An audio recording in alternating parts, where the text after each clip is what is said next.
গিন্নি, বৌদি রান্না সম্বন্ধটা তোমার পছন্দ হলো না কেন? ওই মেয়েটা তো বেশি সুন্দরী ছিল। ওই মেয়ে সুন্দরী নয়, অপ্সরা ছিল।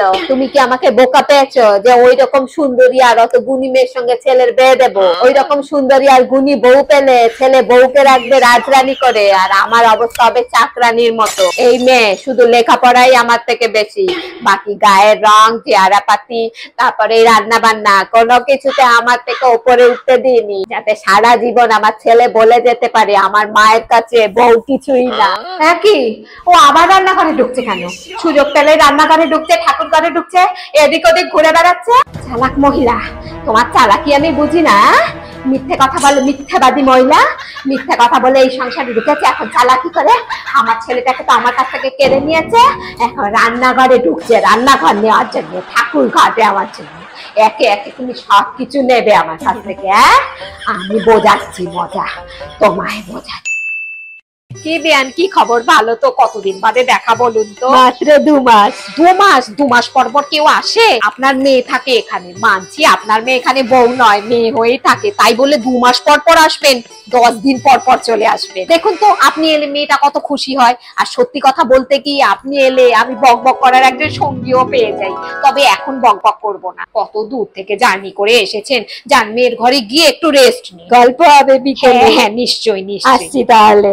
ঠিক আছে। শালা আপও দেশে ঢুকলো, এর কি বাড়িতে খাওয়া জোটে না? ওই জন্য 2 দিন পর পর এখানে চলে আসে। বিয়ে করানোর পর থেকে একটা দিন সুখে থাকতে পারি না, নিজের বাড়িতে নিজের মতোই থাকতে পারি না। আজকে দাদা, কালকে বৌদি, এই দিন ভাই, ওই দিন পিসে মশাই, জ্যাঠা, কাকা, জামাই বাবু লেগেই আছে। আর এই বুড়ি পারলে তো এইখানেই থেকে যায়। লজ্জা শরম বলে কিচ্ছু নেই। তাই তো, মেয়ের বাড়িতে এত কে আসে গো মা? ছোট লোক কোথাকার।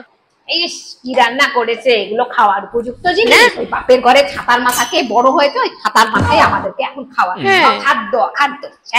না আছে নুন, না আছে ঝাল, না আছে মিষ্টি, এগুলো খাবার। কেমন হয়েছে মা রান্না? হ্যাঁ, কে কাকে জিজ্ঞেস করছে? তোমার হাতে রান্না, যা রাধো তাই স্বাদ। কোথা থেকে শিখেছো এত ভালো রান্না বলো তো?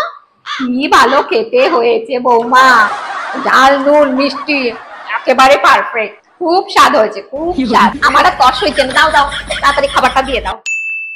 মা, রাতে কি রান্না হবে? রাতে বেশি কিছু খেতে ইচ্ছে করছে না, ডিম সেদ্ধ করো আর আলু ভাতে দাও, অনেকদিন আলু ভাতে খাওয়া হয় না। আর শোনো, আলু ভাতেটা আমি মাখবো, বুঝলে? বাবু আমার হাতের আলু মাখা খেতে খুব ভালোবাসে। কি হলো, দাঁড়িয়ে আছো কেন? কথা কানে গেল না? বলছি, আলু ভাতেটা কি সত্যি তুমি মাখবে? হ্যাঁ মাখবো, কেন খাবে না? না না, ওইগুলো কি? সিঙ্গাড়া খাবে? ও মা, খাবো না কেন, দাও।